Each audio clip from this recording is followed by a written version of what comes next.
سے یا صمد نکل گیا. صمد تو اللہ کا نام ہے، اللہ الصمد. تو اللہ نے کہا لبیک یا عبدی، اے بندے میں حاضر ہوں.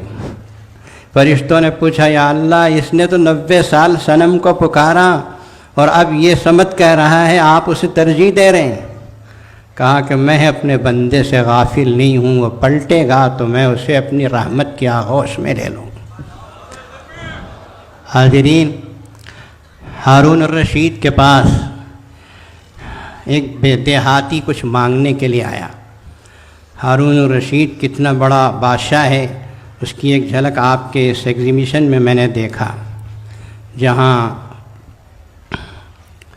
خیر اب یہ ہارون الرشید کے پاس دیہاتی آیا اور آ کے کہنے لگا، دربان نے اس کو روکا، کہاں ہیں خلیفہ؟ وہ کہا مسجد میں بیٹھے ہیں. دیہاتی کو روک دیا گیا. پھر تھوڑی دیر کے بعد پوچھا، کہاں ہے؟ نہیں ٹھہرو. آخر دیہاتی مجبور آ کے اس نے کہا، ارے بابا مجھے بتاؤ کیا کر رہا ہے آپ کا خلیفہ؟ میں تو بہت دور سے آیا ہوں. اس نے زبردستی کر کے مسجد میں جھانک لیا، دیکھا کہ ہارون الرشید ہاتھ پھیلائے اللہ کے حضور رو رہے ہیں. دربان سے پوچھا یہ کیا کر رہے ہیں خلیفہ؟ کہا اللہ سے مانگ رہے ہیں.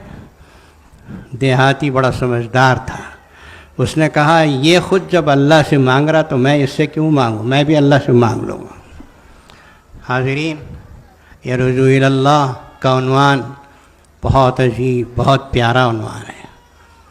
میں آپ حضرات کو دعوت دیتا ہوں کہ اسے آپ پلے باندھ کے جائیے. جب کبھی کوئی تکلیف آتی ہے، کبھی کوئی پریشانی آتی ہے تو آپ کوشش کیجئے فوراً سے پیشتر اللہ کی طرف متوجہ ہو کر وضو کر کے 2 رکعت نماز نفل پڑھیے اور اپنی تکلیف کو اللہ کے سامنے بیان کیجیے.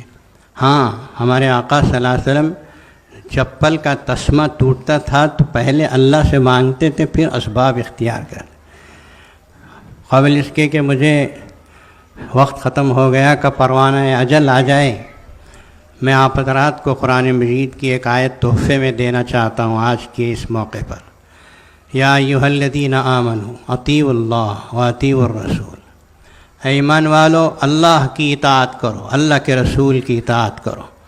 چھوڑ دو وہ ساری چیزیں جو غلط کر رہے ہیں، شادی بیاہ میں اسراف، لاکھوں روپے اڑانا، نمود و نمائش، تکبر و غرور، آپس کا نفاق، جو کچھ کے برائیاں آج معاشرے میں ہیں ان سب کو چھوڑنا پڑے گا، ترک کرنا پڑے گا. اطیعوا اللہ واطیعوا الرسول بہت بڑا عنوان ہے.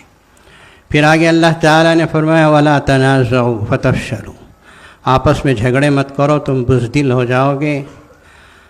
وَتَذْهَبَ رِيحُكُمْ، اور تمہاری ہوا اکھڑ جائے گی. آج یہی ہو رہا ہے.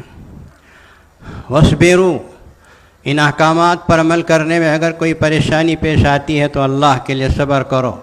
ان اللہ مع الصابرین، بے شک اللہ تعالیٰ کی معیت ہے ان لوگوں کے لیے جو اللہ کے لیے صبر